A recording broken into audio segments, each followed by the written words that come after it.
We can't embrace atheism and secularism. One, sure, from the practical standpoint that the political effect of those things has been all the destruction we see around us.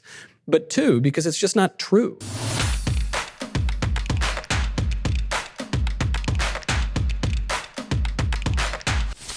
In your book, you write, the term conservative, traditional, and Christian may not be synchronous, but they overlap substantially in the same way that terms such as radical, politically correct, secular, and leftist relate to one another.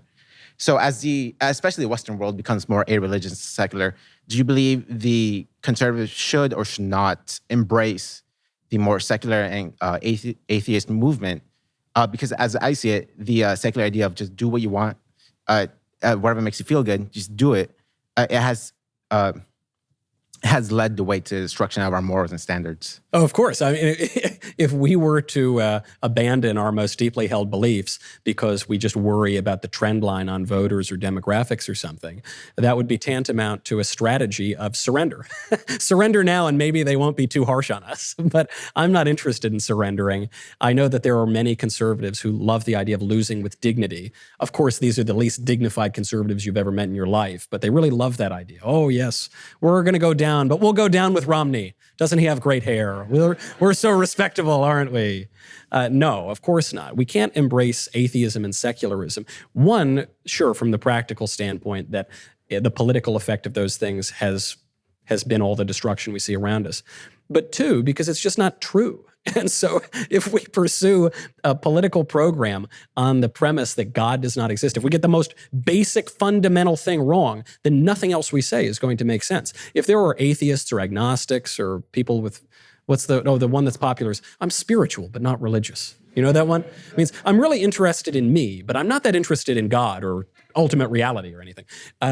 If there are people out there who hold those views who want to vote for us, that's awesome. That's great. I mean, look, I was an atheist for 10 years. That's why I have the zeal of a convert, or at the very least, the zeal of a revert. But as we talked about in the speech tonight, you've got to get to the truth. And so if we say, okay, the conservatives are now going to embrace atheism and decadence and libertinism, then our country doesn't work. The Founding Fathers explicitly told us that if we embrace any of those things, we're completely screwed. It's just not going to work. I mean, the country is premised on the idea that there is a God and he endows us with certain rights. And so if you lose that, you lose the whole thing. I have no interest in surrendering to them. And by the way, it's true that according to some statistics, you see people becoming less and less religious, or they're leaving some churches that frankly, I think left the true church a long, long time ago. The churches are more known for BLM and rainbow flags outside than for the cross. But I think that there is a real movement of young people awakening to religious realities. I think that the secularism and the libertinism and the live and live and you do you, that is a hangover from the 1960s. The hippies finally are coming over with the drugs.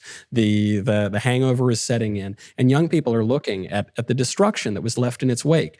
Now we have a declining life expectancy in the United States because of deaths of despair, drug overdoses, suicides. We have a declining birth rate well below replacement at this point. We have families in complete disarray. I would say probably most millennials I know, and who knows about the Zoomers, have divorced parents. I mean, that's a very strange historical fact. And I don't think that the reaction among millennials and Zoomers is, this is all okay, that's totally cool. I love it when my friend OD'd on drugs. I love it when mommy and daddy got divorced. I love it when I'm not allowed to say what I think or even speak basic truths. I think they're reacting against that. And that's why you're seeing a much more robust, virtue-oriented, substantive kind of politics coming up now, especially on the right, but even among disaffected liberals. So this is kind of the Joe Rogan effect or the Dave Chappelle effect, or call it whatever you want. People who are saying, whatever we're doing right now is not working. Maybe it's time for a change. And maybe it's not enough just to spout platitudes about doing whatever you want. Maybe I'd like a little leadership. What is it that we should do to have a flourishing country? Adams said the country is built for a moral and religious people. It's unfit to the government of any other. That was not soft soap and sentimentalism. That's a fact of politics. And people I believe, are waking up to that.